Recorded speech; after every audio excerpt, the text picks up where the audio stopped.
सोचिए, दुनिया का एक सबसे भरोसेमंद रॉकेट जिसकी कामयाबी की मिसालें दी जाती हैं और वो अचानक फेल हो जाए तो होता क्या है। आज हम इसी रहस्य से पर्दा उठाने वाले हैं।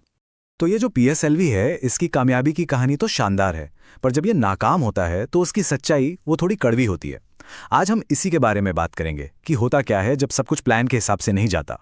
तो सबसे पहले ये समझते हैं कि पीएसएलवी को इसरो का वर्क हॉर्स क्यों कहते हैं, मतलब ये नाम इसे मिला कैसे। चलिए सबसे पहले इसी को जानते हैं।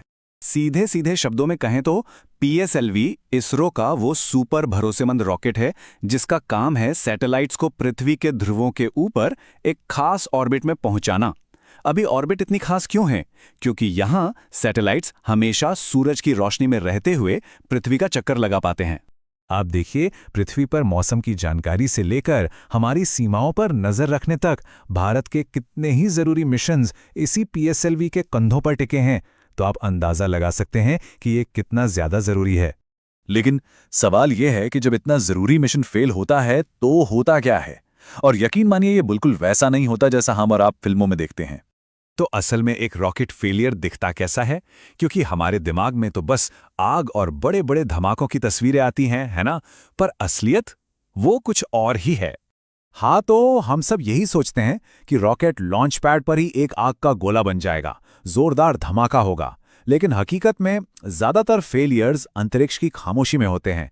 एक छोटी सी गड़बड़ी, रॉकेट अपने रास्ते से, अपनी स्पीड से या अपनी दिशा से बस जरा सा भटक जाता है और बस मिशन फेल। चलिए इसको और गहराई से समझते हैं। हम दो असली केस स्टडीज देखेंगे और पड़ताल करेंगे कि एक पीएसएलवी मिशन असल में कैसे और किन वजहों से फेल हो सकता है।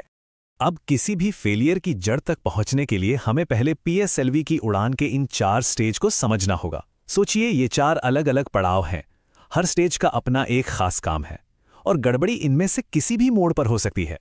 तो हमारा पहला केस है जब रॉकेट लगभग अपनी मंजिल तक पहुंच ही गया था, लेकिन बिल्कुल आखिरी स्टेज में जाकर वो अपनी दिशा खो बैठा।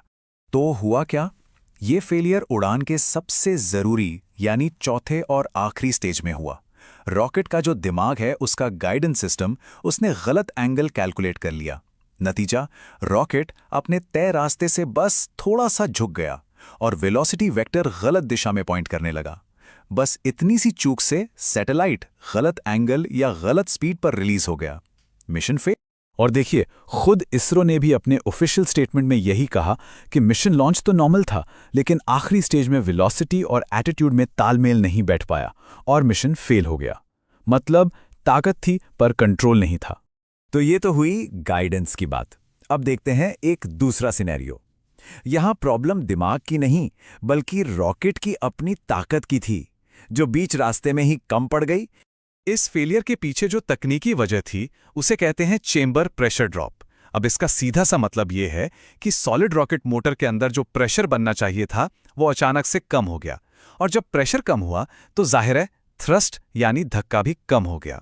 और इस टेबल में जो सबसे इंटरेस्टिंग चीज है वो ये है कि हम ठीक उस पल को देख सकते हैं जहां से चीजें खराब होनी शुरू हुई। देखिए, स्टेज 2 तक सब कुछ एकदम परफेक्ट था। थर्ड स्टेज भी शुरू हुआ, लेकिन उसे जो फुल थ्रस्ट बनाए रखना था वो नहीं हो पाया, और जैसे ही थ्रस्ट गिरा, रॉकेट अपने रास्ते से भटक गया और ऑर्बिट तक पहुंच ही नहीं पाया।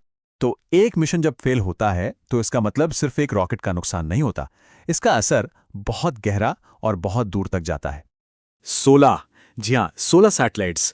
पीएसएलवी C62 मिशन की नाकामी में इतने सैटेलाइट्स खो गए थे। इनमें राष्ट्रीय सुरक्षा के लिए जरूरी सैटेलाइट्स भी थे और दूसरे देशों के कमर्शियल सैटेलाइट्स भी। तो इसका असर देखिए, एक तरफ तो राष्ट्रीय सुरक्षा से जुड़े सैटेलाइट्स का नुकसान हुआ, दूसरी तरफ इंटरनेशनल पार्टनर्स के बीच आपकी कमर्शियल क्रेडिबिलिटी पर भी असर पड़ता है। फिर पूरे पीएसएलवी लॉन्च शेड्यूल को रोकना पड़ता है जब तक कि जांच पूरी ना हो जाए। और जब तीसरे स्टेज में लगातार दूसरी बार ऐसी गड़बड़ी हो तो यह संकेत देता है कि यह कोई रैंडम गलती नहीं है, बल्कि कोई बड़ा मुद्दा है। लेकिन स्पेस एक्सप्लोरेशन की सबसे खूबसूरत बात यही है, हर नाकामी अपने साथ सीखने का एक मौका लेकर आती है। ये फेलियर ही है जो भविष्य के लिए एक ज्यादा मजबूत और भरोसेमंद प्रोग्राम की नींव रखता है। और इसरो ने यही किया। उन्होंने सुधारात्मक कदम उठाए। सबसे पहले सॉफ्टवेयर की बहुत सख्ती से समीक्षा की गई, गाइडेंस एल्गोरिथम को फिर से जांचा गया। दूसरा, जो सेंसर्स होते हैं जैसे जायरोस्कोप और नेविगेशन सिस्टम, उनके कैलिब्रेशन प्रोसेस को और भी सख्त बनाया गया। और तीसरा, हजारों वर्चुअल फ्लाइट्स चलाकर यानी सिमुलेशन टेस्ट करके सबसे बुरे हालात के लिए भी सिस्टम को तैयार किया गया। ये सब इसलिए ताकि ऐसी गलती फिर कभी ना हो। तो आखिर में ये सवाल बचता है, क्या विफलता ही इनोवेशन का, नवाचार का असली ईंधन है?